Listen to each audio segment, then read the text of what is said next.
I feel like we are more kind of like culturally diverse. Is it weird when African Americans don't know where they're from? Yeah, strange. It's not really our fault though. I feel like people of ethnic race in the UK, like, we tend to bond more with other people. Yeah. So your British Africans here get mad at me when I say I'm American. I am African American, but my granddad's granddad's been in America, so technically America's all I know. You're an American citizen. Do you know what you are? No, ethnically.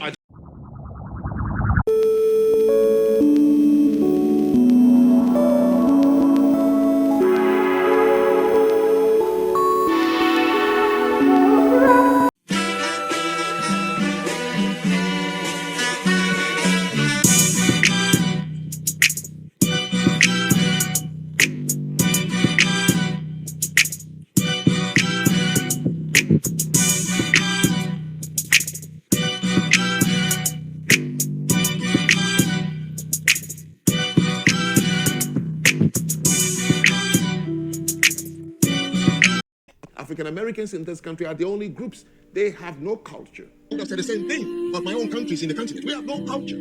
We have culture, we have influence, and no, I'm not just talking about weeds and turning them into collard greens and taking innards and turning them into chitterlings. I'm talking about the fact that we have persevered and we are the most copied individuals on the planet. So much so, if I'm wrong, please explain Akon to me. Please explain Burna Boy to me. They all do a variation of who we are, and I'm not just talking about music. I'm talking about the walk. I'm talking about the talk. I'm talking about the hairstyles. I'm talking about the innovation. Everything we do. We took a construction worker's boot and made it the hottest item for the past 40 years because everybody finds a way to profit off of what we create and then demonize us for creating it and then label us criminals, uneducated, unwilling. We don't care, but they don't talk about all the systemic things that have been set up and profited by people who want to keep us in a certain box. That doesn't mean we can't escape that box, but to act like we were not put under duress for what we had to put together as a culture when everybody else got to inherit it, and that includes Haitians, Jamaicans, everybody else got to be left alone so that they could develop. We didn't have that. They use you as dancers and entertainers.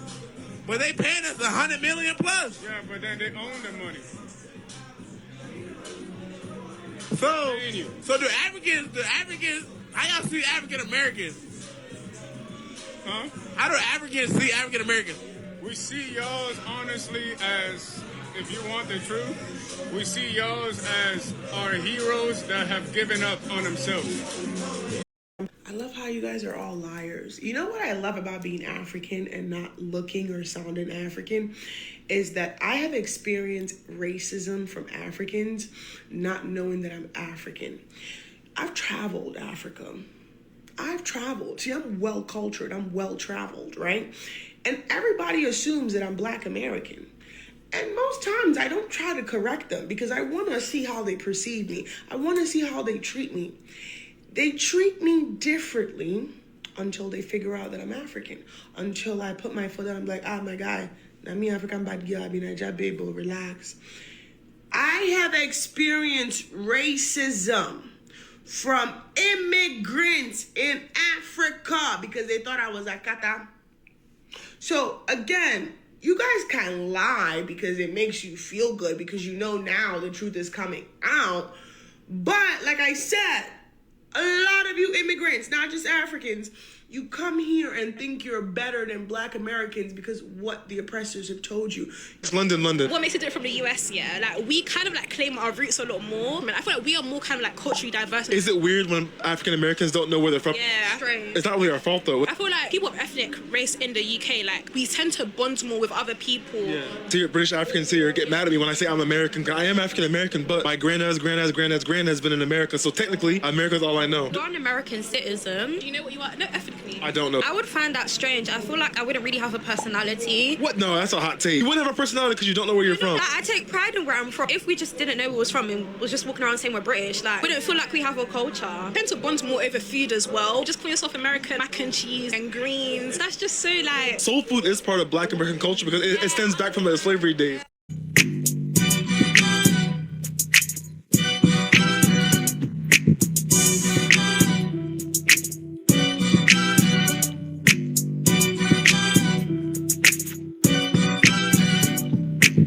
Well, that's why, if you really want to not offend people, stop calling people African Americans. Right, yeah. Use the word African, and you're insinuating 12.5% or higher African blood. There's a lot of black races. The Africans are the only ones that are fucked. The Moorish people, all these other cultures, all these other bloodlines, that would never in a million years be classified as a Negro. It even says right in the definition, all colored people, Negroes are always colored people, but not all colored people are Negroes. Literally one of the definitions right out of the book. What that definition is referring to is there's a lot of black races that are not of African descent. When you say African American, you're saying persons. You're calling them a persons. We think that's friendly. We think that's kind. And we don't realize that we're essentially insinuating that they are a released slave of African descent. And we're insinuating they are a persons and not a people. I mean, I wonder if you'd have more standing as neither than you would as a persons. Like, if I wasn't a free white man and I had to choose between being a persons or being just like nothing, I'd almost say like, I'd rather be stateless or have nothing than be a persons, than be an African. Let's say a real dark-skinned Brazilian person. You know, what is their bloodline? What is their... certain Indian tribes have very dark skin. There were people who were here in America even before us that had dark skin, and they're out in the sun all the time, or what? Who knows what? And they look even darker than they really are. All Negroes are colored people, but not all colored people are Negroes. The Oyo have entered our land. They have broken the peace. When they come for the tribute, we will not pay it. But that would mean war. Migan, we have been under the foot of the Oyo since my father's time. Are you not tired? Eh? All because we fear their might. Because of fear. My king, they are a nation twice our size, with horses and more muskets. We need time to plan and prepare our armies. They are Gojia already. How many did you lose in this last battle against the lowly Mahi? My king, I hear whispers of a new general. This last attack was sword rattling, nothing more. I agree. Dahomey has prospered in the peace, and the Oyo too. The slave trade is the reason we prosper. But at what price? It is a poison slowly killing us, and the Europeans know this. They come to our land for their human cargo. They've come to trade. We sell them what they want. Now, what do you want? I want the throne. Hey, you, the tuna. Y'all sitting up here comfortable. Must feel good. It's about 2 billion people all over the world that looks like us. But their lives are a lot harder. Wakanda has the tools to liberate them all. And what tools are those?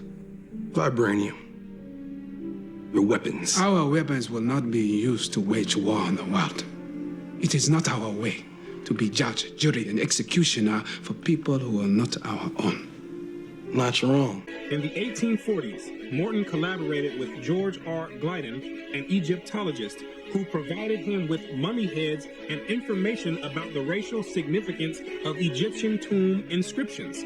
In Crania Aegyptiaca, published in 1844, Morton pointed out that both cranial and archaeological evidence showed that the Egyptians were not Negroes. In 1840, Dr. Morton was trying to find out the racial origin of the so-called Negroes that were in America in slavery. So he got together with the Egyptologists, which supplied him with the mummy heads, and what he did was conduct an extensive research on the cranial remains of the heads in Egypt, in contrast to the cranial remains of the heads in America.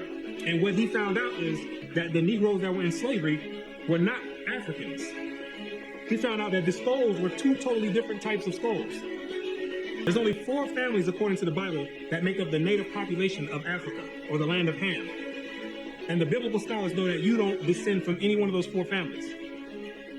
In order to write that in a scholastic and academic book, the biblical scholars have done extensive and thorough research on both the so-called Negroes and the Africans, the native Africans. And they've came to the conclusion, after the extensive research, that the Negroes don't have anything to do with the native Africans at all.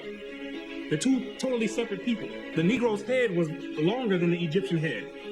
The physical characteristics from the outside look similar, with the thick lips and the broad nose. But once you start delving into the the real characteristics, he found out that they were two totally different people, as abolitionists and colonizationists had maintained, and that in fact, blacks had been relegated to the same servile position in ancient Egypt as in modern America. Let's say a real dark-skinned Brazilian person. You know, what is their bloodline? What is their... certain Indian tribes have very dark skin. There were people who were here in America before us that had dark skin, and they're out in the sun all the time, or who knows what, and they look even darker than they really are. All Negroes are colored people, but not all colored people are Negroes. 96 years before the flood, and one of 8 persons to live through the flood, he became the progenitor of the dark races, not the Negroes, but the Egyptians, Ethiopians, Libyans, and Canaanites. All Negroes are colored people, but not all colored people are Negroes.